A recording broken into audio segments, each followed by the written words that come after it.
All right, good morning, Faith Chapel. Good to be here. Wonderful to be here. It's warm, nice. The walls block the wind. We have it better than many people in the world. Today is Jesus and temptation. Now, most of us are over the hill,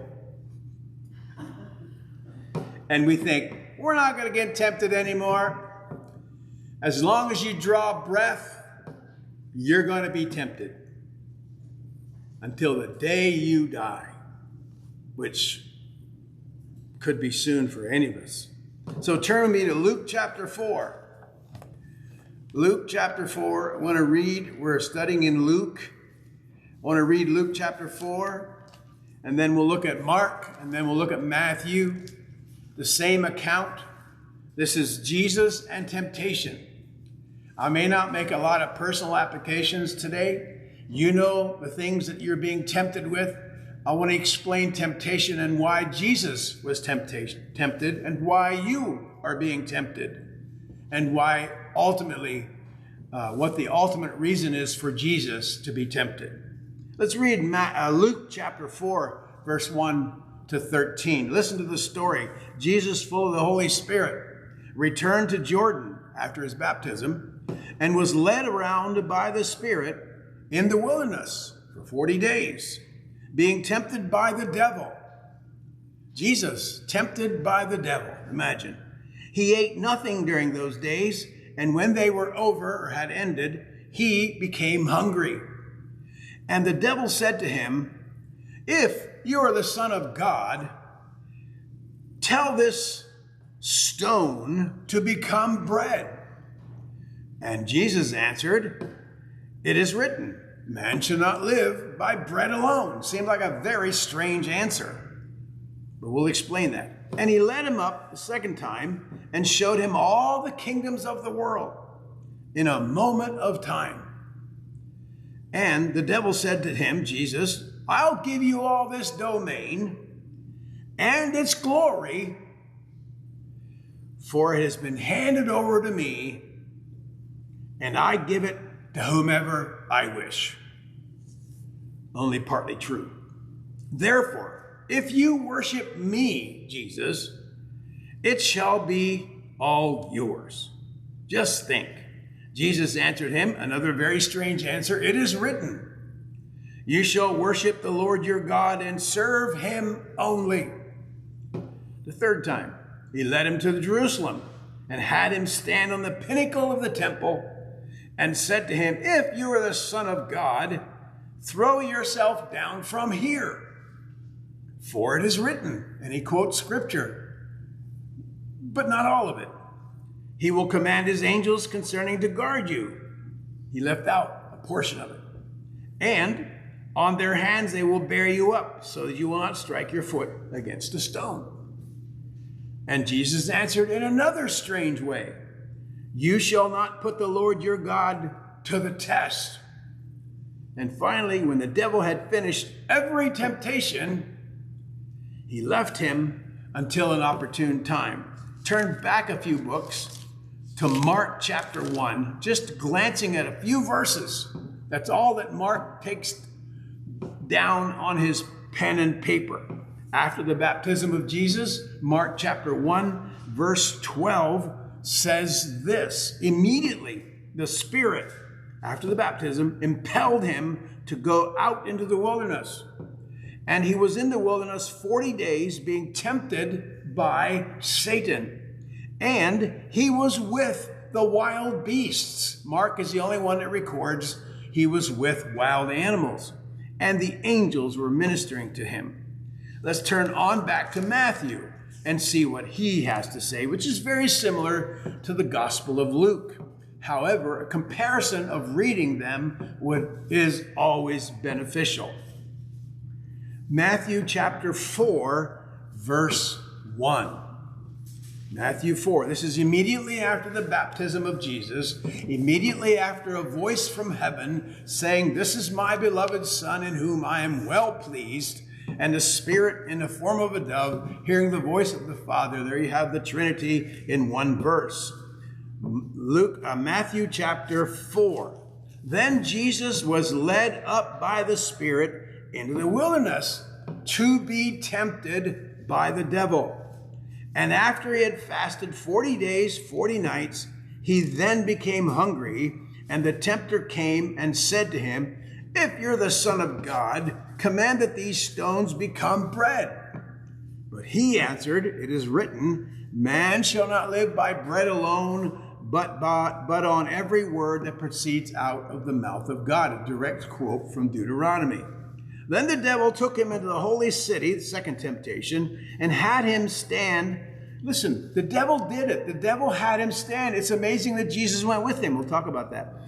On the pinnacle of the temple, and said to him, "If you're the Son of God, throw yourself down, because it's written, he will command his angels concerning you, excuse me, and on their hands they will bear you up, so you will not strike your foot against a stone." Jesus replied strangely, "On the other hand, it is written," Jesus is speaking, "you shall not put the Lord your God to the test." Verse 8.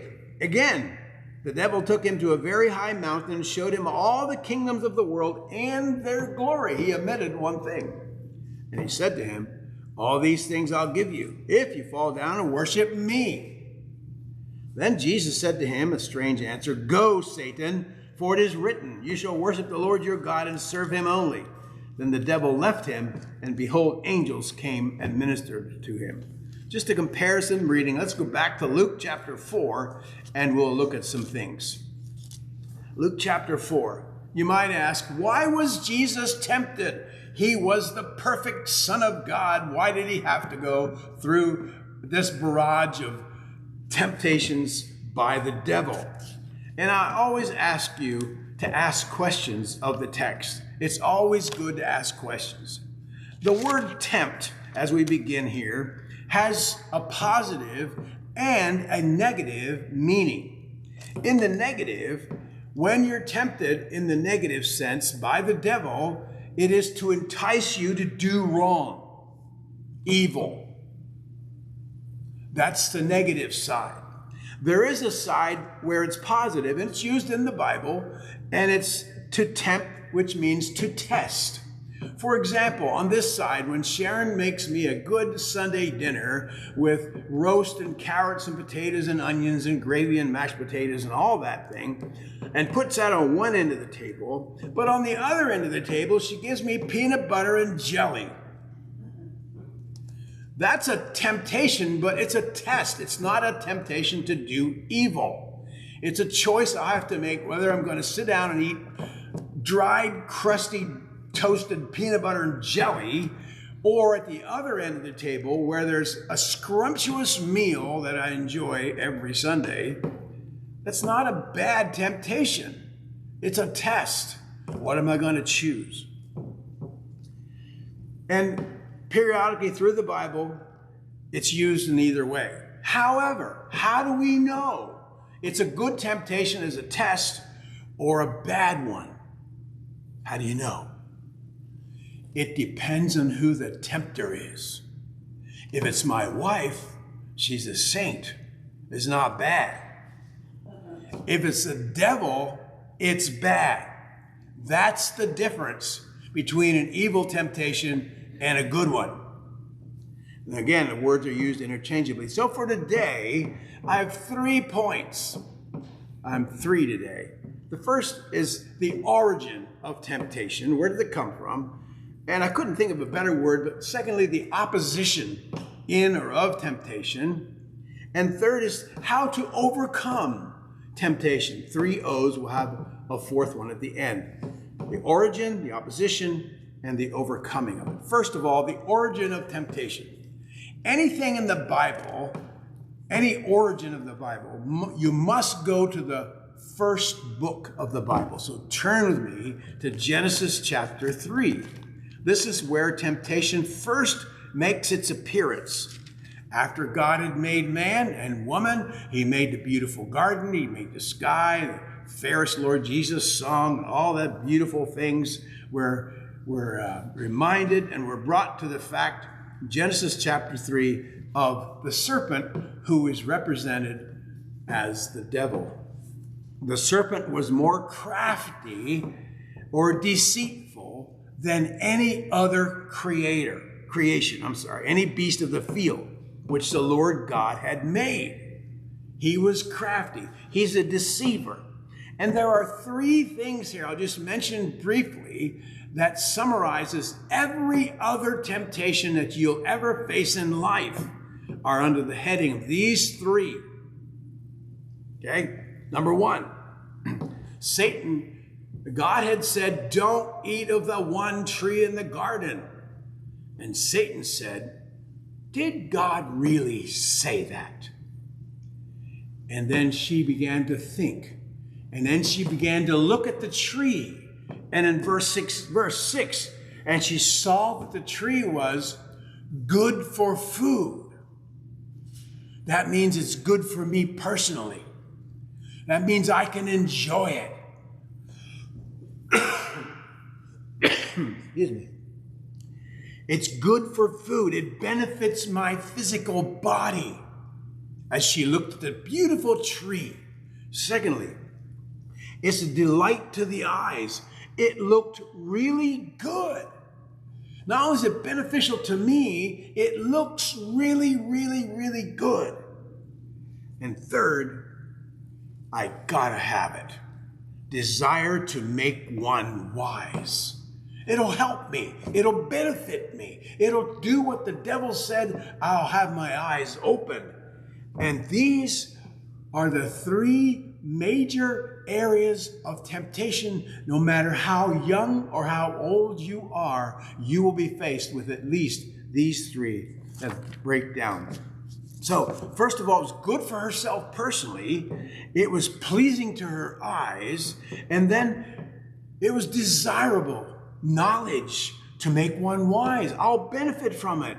But God had said, don't eat it. The devil said, did he really say what he said? And you know, when you get up in the morning, every single morning, you have got to answer that question. Did God say that? Every morning. Of course, you know what happened to them. They yielded. They violated God's direct command. Now, how could she have avoided it? How could Adam have avoided it? The answer is right here. Obey God's word. That's how you and I overcome temptation. When we're tempted by the devil, that's our focus today, tempted by the devil to do wrong. Believe in God. It's always the same. So first, the origin of temptation is in the garden. That's where it starts. And it gives a picture who's behind evil temptation, the devil, in opposition to God. When you're tempted to disobey God, to yield to temptation, to doubt what's in this book, to sin, which is falling short of God's standard revealed in this book, by believing in what Satan says and about what you're about to do, the desire to do wrong. Remember, Satan and his army are at work, trying to capture you, deceiving you, to turn you from this book. What demands your attention from this book? To make you doubt God's word. Very negatively, I might say this. Maybe you're never tempted to do evil. Maybe you're not tempted to disobey God's word. Is that because you're already a sinner and you're one of Satan's own? He doesn't tempt those who are his. They already belong to him. He doesn't need to deceive you. He's already deceived you. You already belong to Satan. However, if your heart's desire is to obey this book, God's word.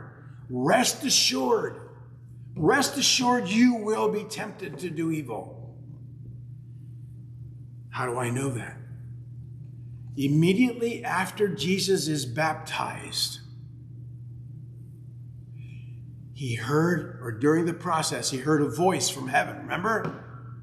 He stands in the water, John baptizing him, people watching, and he hears a voice.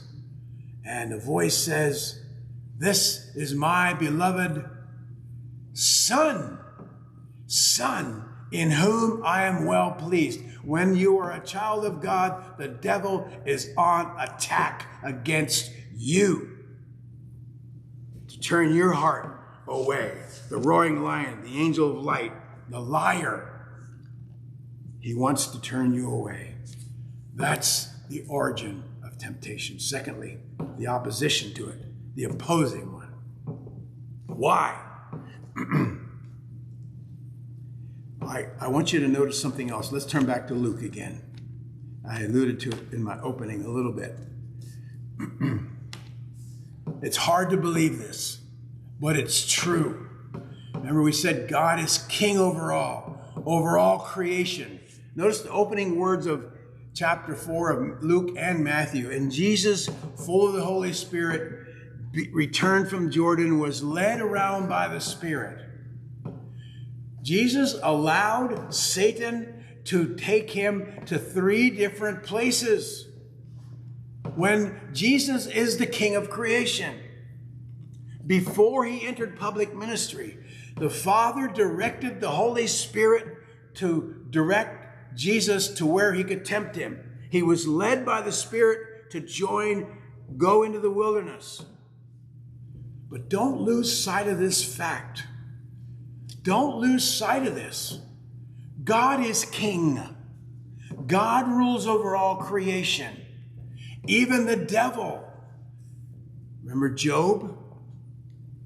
God allowed the devil to tempt Job. He allowed it. And God will allow the devil to tempt you. But he provides a way. We'll talk about that.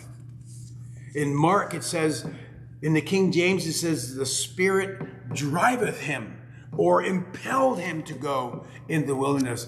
God ordered the temptation of Jesus. Just as I said again, God directed the satanic assaults on Job. But remember, God is sovereign over all of it.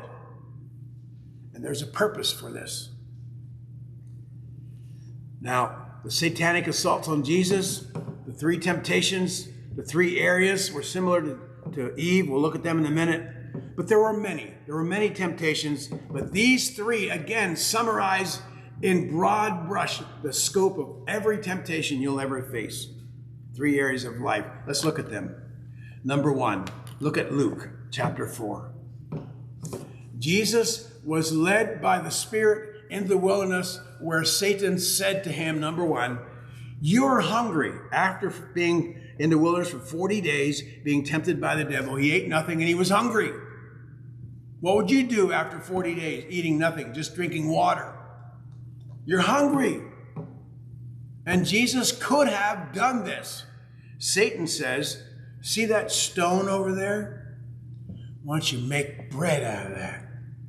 Come on, you're hungry. You need something to eat. Make bread from that stone. Meet your physical needs. It'll make you happy. Fill that hunger." He had nothing for 40 days.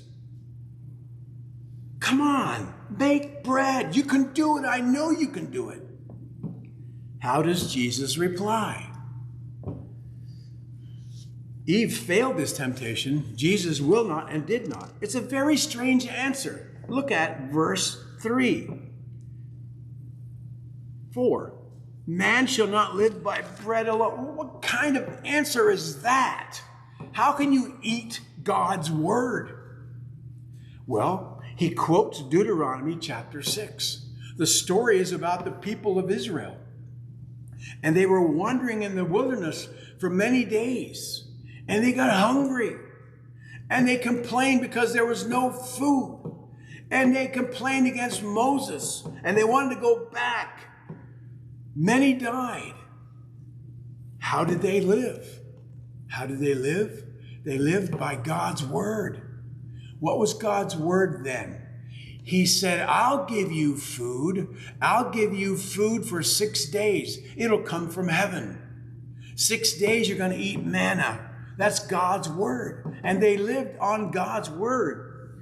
So Jesus tells Satan to rely on God's word.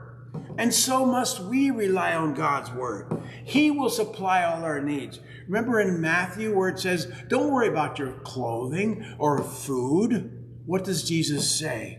Seek first his kingdom, and all these things will be added to you.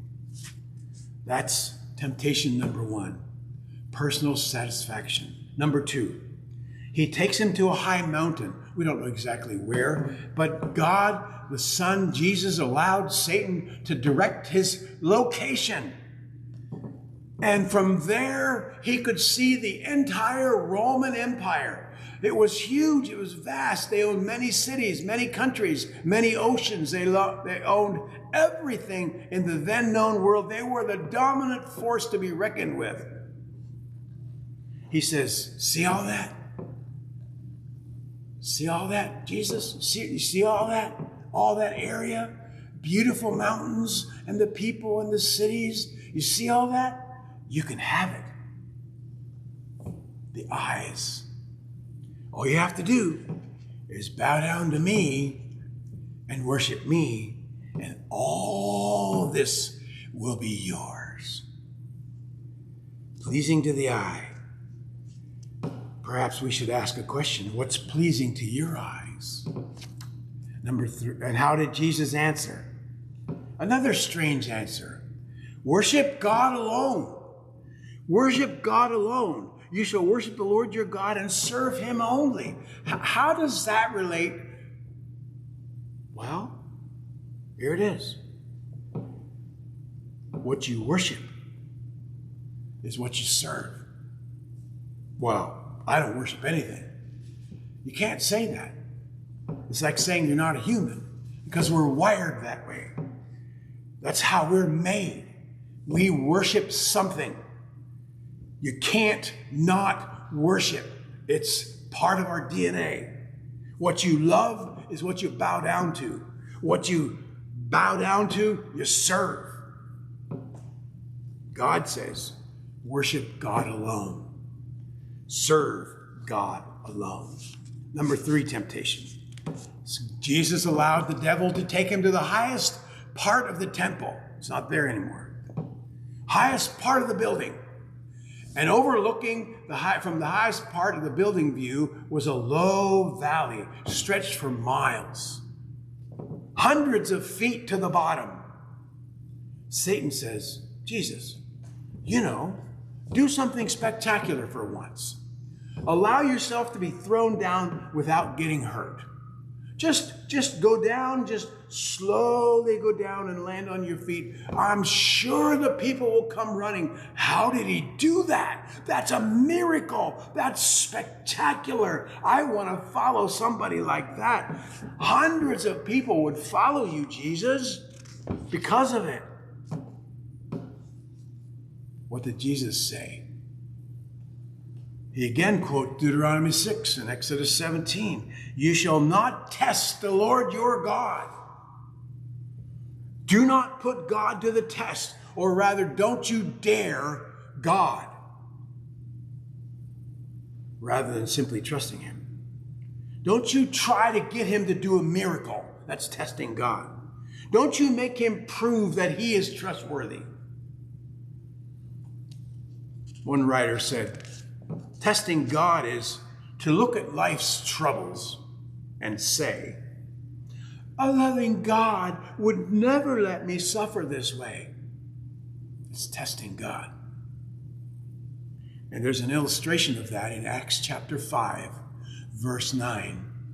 Remember, the disciples and all the people in the early church were required to sell all their belongings, all their properties, and bring the proceeds to Peter and John to feed everyone. But two people, Ananias and Sapphira, claimed that they had brought everything and they didn't. Why are you tempting God? Why are you testing God?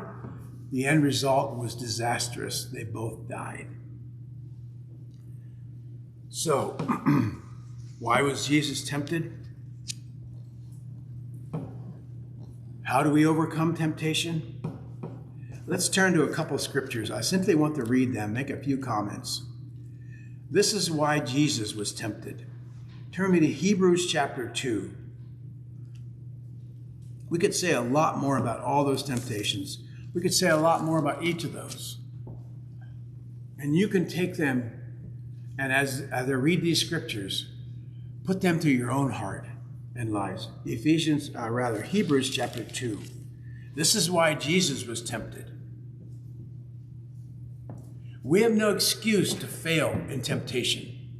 We have no reason to fail. We have no reason to give in as believers. Hebrews 2 verse 14.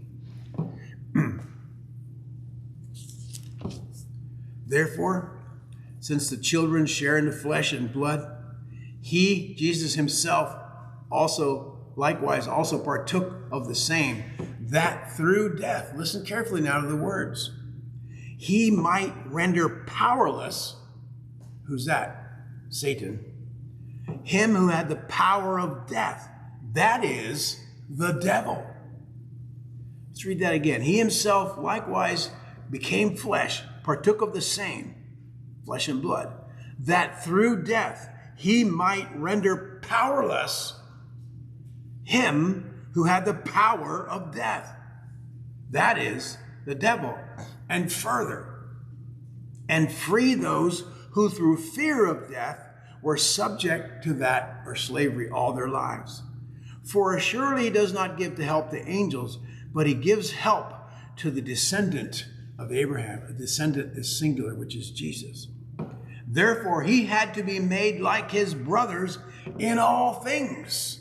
That's why he was tempted, so that he might become a merciful and faithful high priest in things pertaining to God, and to make propitiation, which means to conciliate, to make things right between God and man, for the sins of people. For since he himself was tempted in that which he suffered, he is able to come to the aid of those who are tempted. When you are tempted by the devil, we have some place to go who knows our temptation. Turn over to Hebrews chapter 4, verse 14.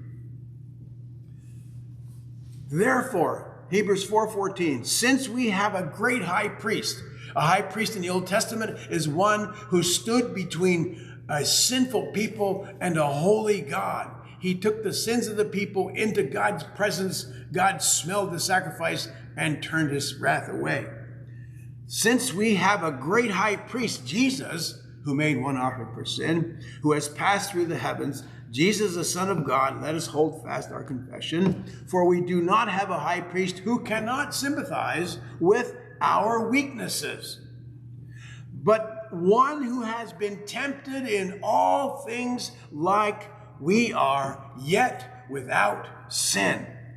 Therefore, because of him being tempted without sin, we have someone to go to. Let's go draw near with confidence to the throne of grace. We may see mercy and find grace to help in time of need, temptation. He was tempted in all points as we are. That's why Jesus was tempted. He allowed Satan to tempt him. Now, turn to a more practical application to 1 Corinthians chapter 10. It's sometimes misquoted and not completely quoted. You'll not suffer you to be tempted above you are able, but there's more there. And it gives the examples in verse 6. Let's read it. 1 Corinthians 10, verse 6. Now these things happen as examples for us, that we would not crave evil.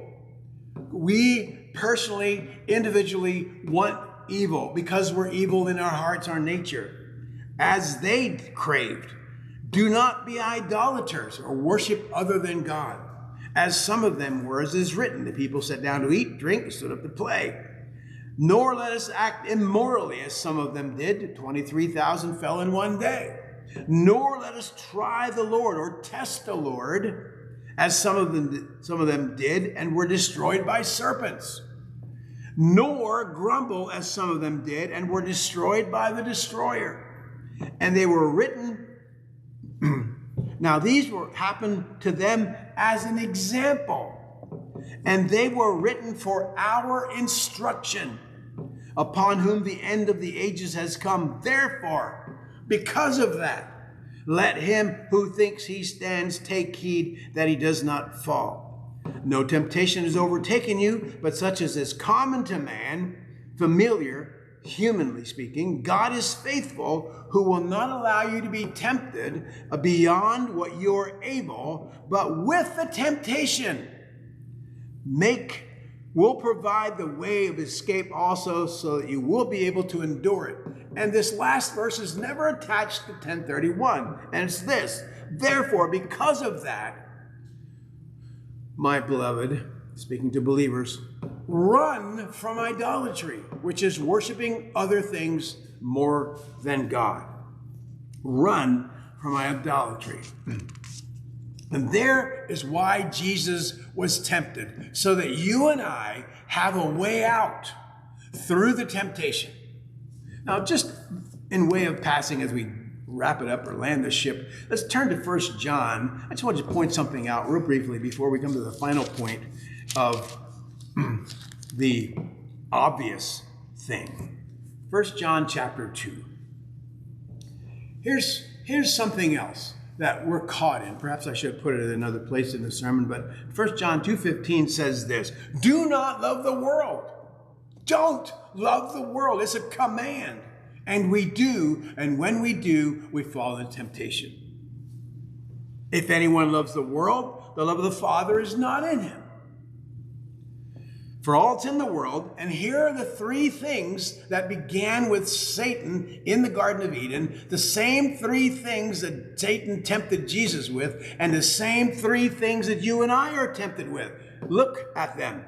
Number one, for all it's in the world, the lust of the flesh. My physical needs must be met. Things in the world, the desire of the physical. I want what's best for me. The lust of the eyes, the desire of what I see. All this I'll give you if you bow down and worship me. We see something, we gotta have it. We gotta have it. Thirdly, the desire of the pride of life. It's our own arrogance. And the boastful pride of life is not from the Father, but is from the world. In other places it says all the evil out of man comes from the heart, comes from within. And the last verse here, we'll move on. The world is passing away. Why do you want to love something that's temporary? It's temporary. And all its desires, but the one who does the will of God lives forever. Now, one final thing. The very obvious reason why Satan is busy in the world, why he's causing havoc everywhere, not just in the Middle East, not just in our government, and in churches and in Christians' lives. Why is he doing it? Why are churches empty and stadiums full? And we can go on and on and on. You make your own personal applications. Why? The obvious. Why do we love these things? And I could have read James 1:13-18. We're drawn away from God of our own lusts, our own desires. Don't be deceived. Now, finally, there's so many verses. I kind of get sidetracked there, but the chief reason, the most obvious reason from Satan to tempt is this: his desire to destroy Christ. It has always been his desire to destroy Christ. His mission was, is, and continues to be to destroy Christ and you. He hates you. He'd soon eat you up. He doesn't like you at all. He wants you to worship him. He says to Jesus, worship me. And he's saying that every day of your life by presenting you with an array of things. Yes, it's good for me physically. Yes, I love it. I love to see it. And it'll boost my ego. Those three things. But ultimately, the obvious reason why behind all that is Satan's attempt to overthrow God's kingdom because he wants his in there. And finally, remember, when you read the last book of Revelation, the last book of the Bible, the book of Revelation, we read in there that God has the final say. Aren't you glad? Well, one day, while he's out roaming around, and as a roaring lion, as James says, he's seeking whom he may devour. He appears as an angel of light, disguised as he was in a serpent, deceiving and deceiving. His final days are when he hears the voice of the God on the throne, Jesus Christ. Into everlasting fire you go. And remember, it's Jesus who has the keys of life and death. Not Satan. Christ does. Let's pray. Lord Jesus, so quickly, so fast, we covered too many things.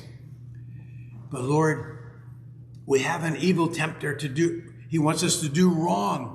He wants us to violate your word. He wants us to become focused on things besides yourself. We all fall into that temptation. We do things that divert us from God's word, from talking to you, from you talking to us, reading your scriptures. All this stuff that we see is going to pass away. And yet we're enamored by it. We love it. Forgive us, O Lord, for doing that. And draw our hearts to you.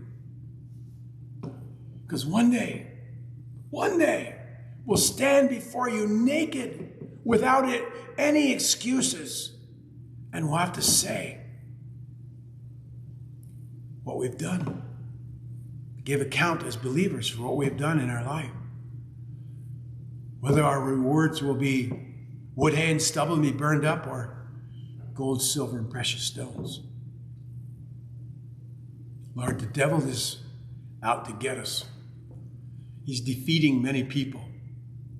He's discouraging many. But, oh Lord, let us look toward the end. Let us look toward the end. Christ is king over all the earth, even Satan. Because we pray in Christ's name. Amen.